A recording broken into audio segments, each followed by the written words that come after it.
ഉറക്കമില്ലാത്തത് കൊണ്ട് പല കാര്യങ്ങളും ചെയ്യാൻ പറ്റാത്ത ഒരു വ്യക്തിയാണോ നിങ്ങൾ? എങ്കിൽ ഈ ഒരു ടെക്നിക്ക് പരീക്ഷിച്ച് നോക്കൂ. ആദ്യം തന്നെ മൊബൈൽ കുറച്ച് ദൂരത്ത് വെക്കുക.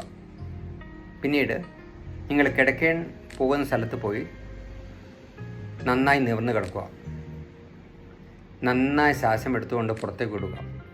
ഇത് 2-3 പ്രാവശ്യം ചെയ്തതിന് ശേഷം നിങ്ങളുടെ കൈകളും കാലുകൾ ശരീരത്തിലെ എല്ലാ ഭാഗങ്ങളും റിലാക്സ് ആക്കിയിട്ട് വെക്കുക.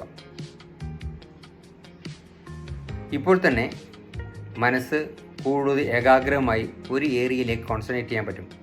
നിങ്ങൾക്ക് ഇഷ്ടപ്പെടുന്ന ദൈവത്തിനെ മനസ്സിൽ ധ്യാനിച്ചുകൊണ്ട് അവിടെ മാത്രം ശ്രദ്ധ കേന്ദ്രീകരിച്ച് മെല്ലെ മെല്ലെ നിങ്ങൾ ഉറക്കത്തിലേക്ക് വഴുതി വീഴുന്നു. ഈ ടെക്നിക്ക് സൂപ്പർ എഫക്റ്റാണ്. ഒന്ന് ട്രൈ ചെയ്ത് നോക്കൂ. ഇനി ആരും ഉറക്കം ഇല്ല എന്ന പ്രശ്നം പറയില്ല ഇത് ചെയ്ത് കഴിഞ്ഞാൽ. ട്രൈ ചെയ്ത് നോക്കൂ.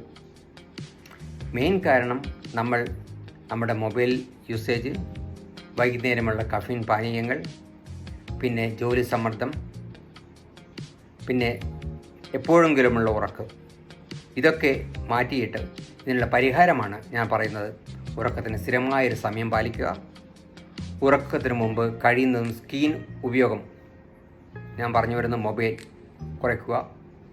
നന്നായിട്ട് വ്യായാമം, ശ്വസന വ്യായാമം, ധ്യാനം എന്നീ കാര്യങ്ങൾ കണ്ടിന്യൂ ചെയ്യുക. സൂപ്പറായിട്ട് നിങ്ങൾക്ക് ഉറങ്ങാൻ പറ്റും.